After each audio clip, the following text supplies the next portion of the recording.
আমাকে চুমু দেওয়ার চেষ্টা করেছিলেন জয়। চিত্রনায়ক শাকিব খানকে নিয়ে সমালোচনার যেন শেষ নেই। সম্প্রতি এই নায়কের সঙ্গে বিয়ের গুঞ্জনের খবরের শিরোনামে এসেছে চিত্রনায়িকা মিষ্টি জান্নাতের নাম। গণমাধ্যম সূত্রে জানা যায়, ডাক্তার পাত্রীকেই বিয়ে করতে যাচ্ছেন শাকিব। তবে সেই পাত্রীর পরিচয় এখনো জানা যায়নি। অন্যদিকে গুঞ্জন উঠেছে অভিনেত্রী ও ডাক্তার মিষ্টি জান্নাতি নাকি সেই পাত্রী। বিষয়টি নিয়ে গণমাধ্যমে এই নায়িকা কথা বললেও স্পষ্ট করে কিছু জানাননি তিনি।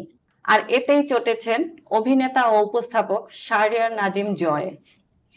অভিনেতার ভাষ্য, ওই মেয়ে ভাইরাল হওয়ার জন্যই শাকিবকে জড়িয়ে এসব কথা বলছেন।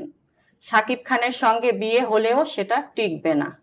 জয়ের এমন মন্তব্যে ক্ষুব্ধ মিষ্টি জান্নাত। অভিনেত্রী বলেন, জয় ভাইয়াকে দেখলাম, তিনি বলছেন ওই যে একটা মেয়ে শাকিব খানকে নিয়ে ভাইরাল হতে চান। তিনি একজন ডাক্তার, পাশাপাশি অভিনেত্রী, যেটা মিলে গেছে।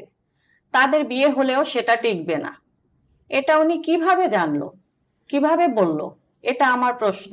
চিত্রনায়িকা আরো বলেন, সে বলল ওই যে একটা মেয়ে, এটা কেন বলবে?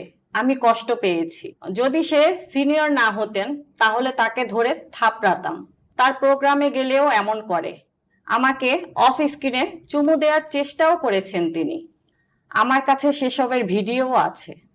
সে অনেক নেগেটিভ কথা বলে। সে আমাকে চেনে।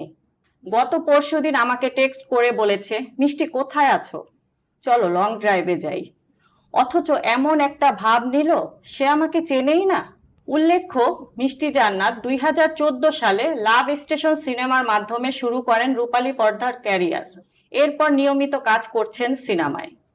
অভিনেত্রী পরিচয়ের বাইরে মিষ্টি জান্নাত একজন দন্ত চিকিৎসক। প্রিয় দর্শক, আমাদের ভিডিওটি কেমন লাগলো কমেন্ট করে জানাবেন। আর হ্যাঁ, শেয়ার করতে ভুলবেন না। মুক্তা পারভেজ, বিনোদন ডেস্ক, বিই নিউজ, ঢাকা।